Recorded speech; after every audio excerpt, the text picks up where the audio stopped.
Haleluya, haleluya, haleluya. Jina la Bwana wetu Yesu lipewe sifa. Ninapenda kumshukuru Mwenyezi Mungu katika muda na wakati huu tena kwa kutupatia fursa hii ya kipekee sana. Fursa ya kulisoma neno lake. Ninafurahi sana ninapokuwa ninapata wakati huu wa kusoma na kulitafakari neno la Mungu. Namshukuru Mungu kwa sababu yako wewe msikilizaji pia. Kwa sababu anazidi kukupa fursa ya kulisikia neno lake. Nikukaribisha sana msikilizaji katika sehemu hii na muda na wakati huu tunapokwenda kuendelea na utaratibu wetu wa usomaji wa Biblia. Leo tunaendelea katika kitabu cha Mwanzo sura ya 42. Ni kama tunaanza kuelekea ukingoni mwa kitabu hiki cha Mwanzo. Kitabu hiki cha Mwanzo ambacho kina sura 50. Leo tuko sura ya 42. Inatueleza kwamba tunakwenda kwa kasi nzuri ambayo itatufanikisha kuweza kufika mwisho. Kabla ya kusoma neno hili, tufumbe macho tuweze kuomba. Baba yetu na Mungu wetu unaishi mahali pa juu mbinguni. Jina lako na litukuzwe sana. Karibu uweze kuwa pamoja nasi katika somo hili. Tupe kuelewa, tupe usikivu mwema. Tubariki zaidi na zaidi. Tuweze kuwa wanafunzi wema katika somo lako takatifu. Mpe sikio zuri sana msikilizaji. Mpe kubarikiwa pia. Lakini masomo haya ya kiroho naomba yakaweze kugusa katika shughuli zetu za kimwili. Yasiguse roho peke yake, lakini na yatie nguvu na kiwe kichocheo katika mambo yetu ya kimwili. Afya zetu, biashara zetu, mali zetu, ajira zetu na kadhalika na kadhalika. Masomo haya ya kiroho na yaguse maisha yetu ya kimwili pia. Tunaomba hivyo tukiamini kupitia jina la mwanao Yesu Kristo. Amina. Mpendwa msikilizaji na mfuatiliaji wa channel yetu hii ya Mungu Tumaini. Tulishia katika sura ya 41. Tunakwenda katika sura ya 42 ambayo ina mistari 38. Karibu sana tuweze kupata somo hili ambalo Mungu amenuia tuweze kulisikia siku hii ya leo.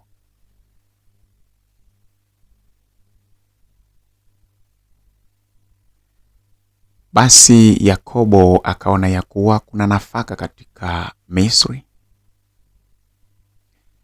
Yakobo akawaambia wanawe, kwa nini mnatazamana? Akasema, angalia, nimesikia ya kuwa kuna nafaka Misri. Shukeni huko mkatununulie chakula tupate kuishi wala tusife. Basi ndugu 10 wa Yusufu wakashuka Misri ili wanunue nafaka. Walakini Benyamin, ndugu wa Yusufu, Yakobo hakumpeleka pamoja na ndugu zake, maana alisema, mabaya yasimpate. Wana wa Israeli wakaja wanunue chakula miongoni mwao waliokuja, kwa kuwa kulikuwa na njaa katika nchi ya Kanaani. Naye Yusufu alikuwa ni liwali juu ya nchi, ndiye aliyewauzia watu wote wa nchi. Nao ndugu zake Yusufu wakaja, wakainama kifudifudi mbele yake. Yusufu akawaona nduguze, akawatambua, lakini alijifanya kama mgeni kwao. Akasema nao kwa maneno makali, akawaambia, mmetoka wapi ninyi? Wakasema, tumetoka nchi ya Kanaani ili tununue chakula. Yusufu akawatambua nduguze, bali wao hawakumtambua yeye. Yusufu akazikumbuka zile ndoto alizowaotea, akawaambia, wapelelezi ninyi, mmekuja ili muone utupu wa nchi? Wakamwambia, hasha bwana, watumwa wako tumekuja ili tununue chakula. Sisi sote ni wana wa mtu mmoja tu watu wa kweli sisi. Watumwa wako si wapelelezi sisi. Akawaambia, sivyo, mmekuja ili muone utupu wa nchi. Wakamwambia, sisi watumwa wako tu ndugu 12, wana wa mtu mmoja katika nchi ya Kanaani, na mdogo wetu yuko pamoja na baba yetu leo, na mmoja hayuko. Yusufu akawaambia, ndivyo nilivyowaambia nikisema, wapelelezi nyinyi. Mtabainika kwa njia hii. Aishivyo Farao, hamtoki hapa. Asipokuja huku huyo ndugu yenu mdogo, mpelekeni mmoja wenu aende akamlete ndugu yenu, na ninyi mtafungwa hata maneno yenu yahakikishwe, kama mna kweli ninyi. Ikiwa sivyo, aishivyo Farao, ninyi ni wapelelezi. Akawatia wote gerezani siku 3. Yusufu akawaambia, siku ya 3 fanyeni hivi mkaishi, maana mimi namcha Mungu. Kama ni wa kweli ninyi, ndugu yenu mmoja na afungwe gerezani, nanyi nendeni mkachukue nafaka kwa njaa ya nyumba zenu, mkamlete ndugu yenu mdogo kwangu. Hivyo maneno yenu yatahakikishwa, wala hamtakufa. Ndivyo walivyofanya. Wakaambiana, kweli sisi tulimkosa ndugu yetu, kwa kuwa tuliona shida ya roho yake alipotusihi, wala hatukusikia, kwa hiyo shida hii imetupata. Reubeni akajibu akawaambia, sikuwaambia nikisema msimkose kijana? Wala hamkusikia. Kwa hiyo damu yake inatakwa tena. Wala hawakujua ya kwamba Yusufu anawasikia, kwa sababu alikuwapo mkalimani kati yao. Akajitenga nao akalia, kisha akawarudia na kusema nao. Akamtoa Simeoni miongoni mwao, akamfunga mbele ya macho yao.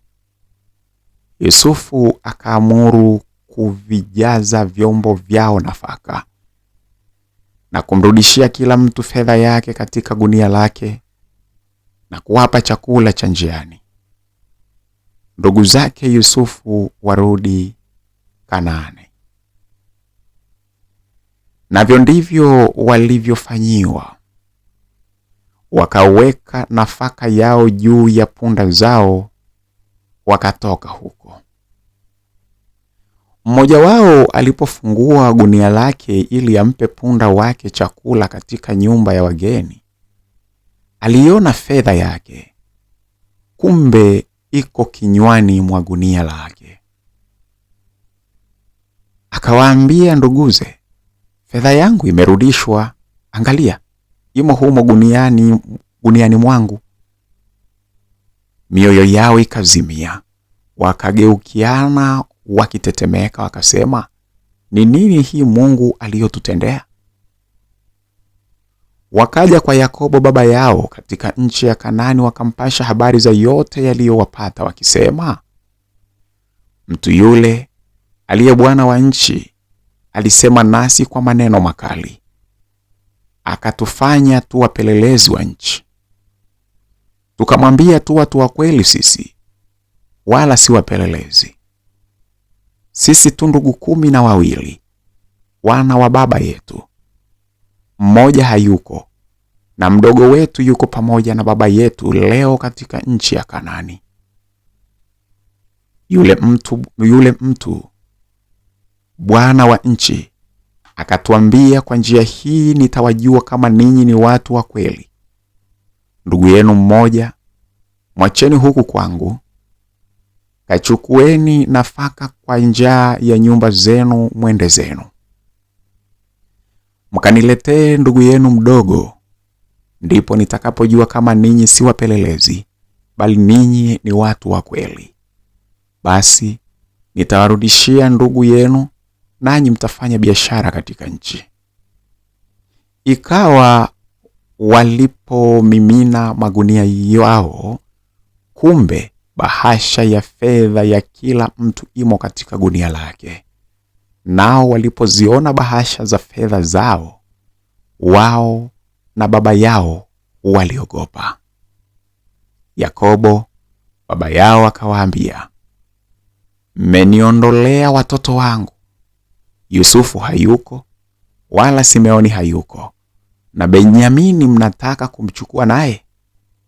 Mambo hayo yote yamenipata mimi. Reubeni akamwambia babaye akasema, waue wanangu wawili nisipomrudisha kwako. Mtie katika mikono yangu, nami nitamrudisha kwako. Akasema, mwanangu hatashuka pamoja nanyi, maana nduguye amekufa, naye amesalia peke yake. Mabaya yakimpata katika njia mtakayoiendea, ndipo mtakaposhusha mvi zangu kwa sikitiko mpaka kaburini. Msikilizaji, na hapo ndio mwisho wa sura hii ya 42 ya kitabu cha Mwanzo. Mungu akubariki sana kwa kupata usikivu mwema. Mungu akubariki utokapo na uingiapo, tangu sasa na hata milele. Neema ya Bwana wetu Yesu Kristo na upendo wa Mungu Baba na ushirika wa Roho Mtakatifu ukae pamoja na sisi sote sasa na hata milele. Amina.